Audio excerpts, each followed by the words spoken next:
pagi Bapak Ibu yang diberkati oleh Tuhan Yesus. Senang sekali pagi hari ini kita bisa berjumpa kembali. Apa kabar saudaraku? Puji Tuhan.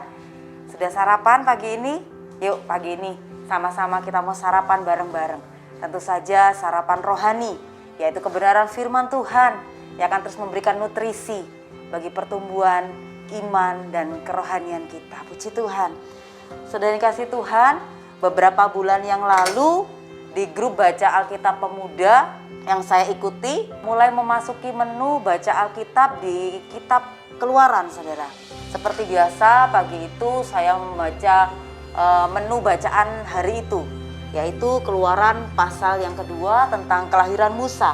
Sejujurnya saudara, kisah kelahiran Musa itu sudah mulai sejak kecil saya dengar saudara, bahkan mulai sejak sekolah minggu. Bahkan mungkin banyak dari kita yang sudah hafal alur cerita, jalan cerita tentang kehidupan Musa. Tapi menariknya saudara, pagi hari itu ketika saya membaca Keluaran di pasal yang kedua, ada rema baru yang Tuhan berikan buat saya, yang Tuhan singkapkan buat saya, yang bikin saya terkagum-kagum saudara. Padahal mungkin pasal itu sudah sering saya baca, tapi pagi itu ada sesuatu yang baru yang Tuhan singkapkan buat saya dan saya rindu bagikan buat kita semua pagi hari ini. Yuk sama-sama kita buka lebih dulu dalam Keluaran pasal yang pertama lebih dulu. Keluaran pasal yang pertama ayat yang ke-15 dan 16 saya bacakan.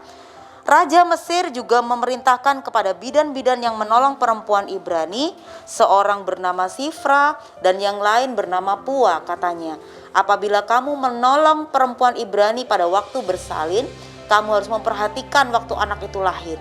Jika anak laki-laki, kamu harus membunuhnya. Tetapi jika anak perempuan, bolehlah ia hidup. Saudara kasih Tuhan, di sini diceritakan bahwa Raja Firaun pada saat itu menjadi ketakutan luar biasa ketika melihat bangsa Israel bertumbuh sedemikian cepat, saudara. Dia berpikir, waduh bahaya ini. Kalau Israel lama-lama banyak, lama-lama bangsa Mesir akan dikalahkan oleh bangsa Israel. Lalu dia mulai mikir, cari cara, akhirnya dia mengeluarkan peraturan. Setiap bayi laki-laki yang dilahirkan oleh perempuan Ibrani harus dibunuh. Itu peraturannya saudara. Mari kita lanjut ke Keluaran yang kedua. Kita baca Keluaran yang kedua ayat 1 sampai 10. Musa lahir dan diselamatkan. Seorang laki-laki dari keluarga Lewi kawin dengan seorang perempuan Lewi. Lalu mengandunglah ia dan melahirkan seorang anak laki-laki. Ketika dilihatnya bahwa anak itu cantik, disembunyikan 3 bulan lamanya. Tetapi ia tidak dapat menyembunyikannya lebih lama lagi. Sebab itu diambilnya sebuah peti pandan, dipakalnya dengan gala-gala dan ter. Diletakkannya bayi itu di dalamnya dan ditaruhnya peti itu di tengah-tengah teberau di tepi sungai Nil. Kakaknya perempuan berdiri di tempat yang agak jauh untuk melihat apakah yang akan terjadi dengan dia. Maka datanglah putri Firaun untuk mandi di sungai Nil, sedang dayang-dayangnya berjalan-jalan di tepi sungai Nil. Lalu terlihatlah olehnya peti yang di tengah-tengah teberau itu. Maka disuruhnyalah hambanya perempuan untuk mengambilnya. Ketika dibukanya, dilihatnya bayi itu dan tampaklah anak itu menangis, sehingga belas kasihanlah ia kepadanya dan berkata, tentulah ini bayi orang Ibrani. Lalu bertanyalah kakak anak itu kepada putri Firaun, akan kupanggilkah bagi tuan putri seorang inang penyusu dari perempuan Ibrani untuk menyusukan bayi itu bagi tuan putri? Sahut putri Firaun kepadanya, baiklah. Lalu pergilah gadis itu memanggil ibu bayi itu. Maka berkatalah putri Firaun kepada ibu itu, bawalah bayi ini dan susukanlah dia bagiku, maka aku akan memberi upah kepadamu. Kemudian perempuan itu mengambil bayi itu dan menyusuinya. Ketika anak itu telah besar, dibawanyalah kepada putri Firaun yang mengangkatnya menjadi anaknya dan menamainya Musa. Sebab katanya, karena aku telah menariknya dari air. Dari sinilah kisah hidup Musa dimulai saudara. Dulu ketika saya baca kisah lahirnya Musa, saya merasakan biasa-biasa saja, gak ada yang spesial. Saya sudah hafal cerita kisah hidup Musa saudara. Jadi saya bacanya ya sambil lalu aja Keluaran di pasal 2. Tapi ketika pagi itu ada sesuatu yang berbeda. ketika saya baca Keluaran 2 ayat 1 sampai 10 ini, dari bibir saya keluar kata-kata wow. Wow Tuhan, wow, kok bisa ya Tuhan? Kok bisa? Oh, ini benar-benar ajaib Tuhan. Ini benar-benar mustahil sebenarnya. Ini sebenarnya nggak masuk akal Tuhan. Ini aneh. Tapi kenapa kok bisa? Wow, wow. Jadi waktu itu saudara, saya baca Keluaran pasal kedua, saya terkagum-kagum. Saya dibuat terkagum-kagum. Saya dibuat takjub dan terpesona dengan ayat-ayat dalam firman Tuhan dalam Keluaran yang kedua ini. Mau tahu saudara, apa saja wow yang saya dapatkan pagi itu? Yang pertama saudara, jelas-jelas Musa adalah bayi orang Ibrani. Saya yakin saudara, ketika Firaun mengeluarkan perintah untuk membunuh bayi-bayi orang Ibrani, maka prajurit-prajurit ini tidak butuh waktu lama. Setiap hari mereka akan patroli untuk mencari bayi-bayi orang Ibrani untuk dibunuh. Kalau Musa bisa sampai 3 bulan disembunyikan oleh ibunya dan lolos dari pembunuhan bayi, itu adalah hal yang luar biasa. Sesuatu yang kecil kemungkinannya saudara. Gak mungkin kayaknya bayi tidak menangis. Ya toh, pasti menangis. Dan patroli dari prajurit itu sering keliling. Nah jadi buat saya itu sesuatu yang luar biasa yang pertama. Yang kedua, jelas-jelas putri Firaun itu sadar. Dia tahu, dia paham akan peraturan, akan perintah dari Firaun untuk membunuh semua bayi laki-laki orang Ibrani. Tapi kenapa kok putri Firaun ini berani melanggar perintah dari Firaun saudara? Yang ketiga, jelas-jelas putri Firaun tahu benar ketika dia melihat bayi yang ditemukan dalam peti, dalam kotak di tepi sungai Nil, dia katakan ini pasti bayi orang Ibrani. Secara logika ya saudara, dia tahu peraturan dari Firaun. Dia melihat bayi di dalam peti adalah bayi dari orang Ibrani. Secara logika tentu otomatis dia akan suruh dayang-dayangnya untuk membunuh bayi Musa itu. Atau kalau enggak, dia akan biarkan bayi Musa itu ngalir ke sungai Nil, mungkin dimakan ikan, dimakan buaya, mungkin seperti itu. Tapi apa kenyataannya yang terjadi? Enggak seperti itu saudara. Kenyataannya malah putri Firaun menghampiri kota itu, dia suruh dayang-dayangnya untuk ambil bayi itu.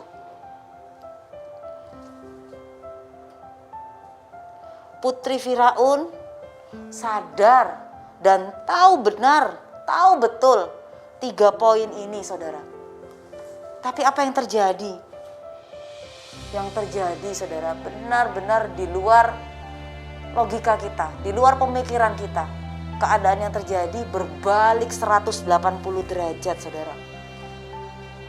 Keajaiban yang pertama saudara, setelah dilihat bahwa bayi itu adalah bayi Ibrani, bukannya putri Firaun menyuruh dayang-dayangnya untuk membunuhnya, tapi malah disuruh angkat bayi itu, dikeluarkan dari air. Ini keajaiban yang pertama saudara. Tidak masuk akal buat saya. Jelas-jelas perintah Firaun itu suruh bunuh bayi orang Ibrani. Dan putri Firaun tahu benar kalau yang dia temukan adalah bayi orang Ibrani. Tapi dia kesampingkan peraturan itu. Dia suruh dayangnya untuk angkat. Itu keajaiban yang pertama. Keajaiban yang kedua saudara, setelah diambil bayi itu dari air, diangkat, setelah bayi Firaun melihat, timbul belas kasihan dari putri Firaun kepada bayi itu. Timbul rasa sayang dari putri Firaun kepada bayi itu. Ini juga suatu yang mustahil saudara, suatu yang mustahil. Jelas-jelas itu musuhnya.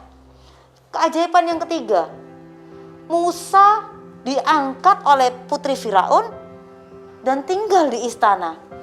Jelas-jelas Musa bayi orang Ibrani. Dia dibawa masuk dan tinggal di istana, hidup bersama Firaun. Benar-benar gak masuk akal ini semua saudara. Tapi itulah yang terjadi saudara.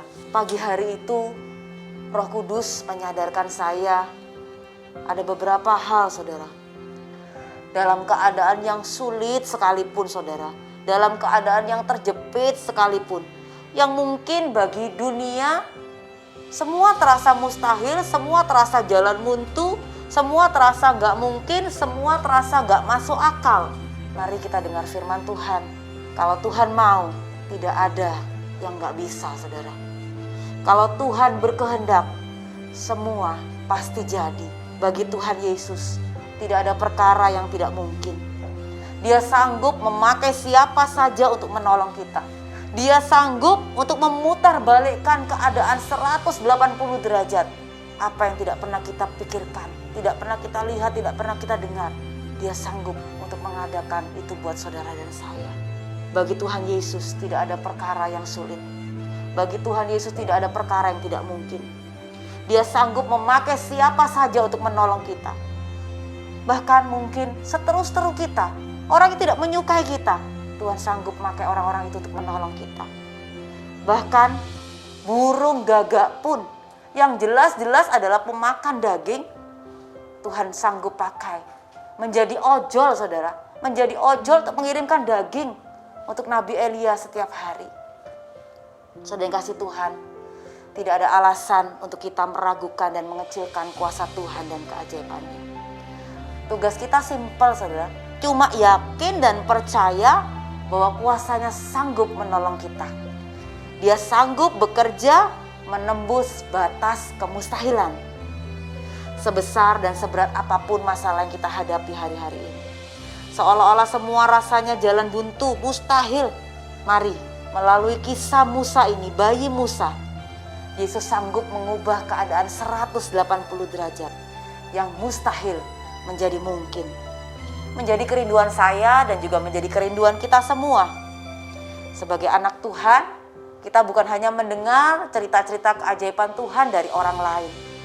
Tapi mari menjadi kerinduan setiap kita bahwa lewat diri kita sendiri, lewat kehidupan kita sendiri setiap hari dalam pengiriman kita kepada Tuhan, kita mau mengalami wow dan wow setiap hari bersama Tuhan.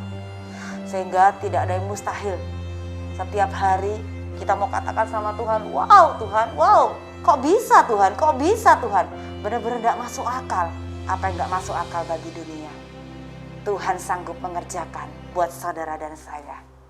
Selamat pagi, selamat beraktivitas. Tuhan Yesus memberkati. Haleluya.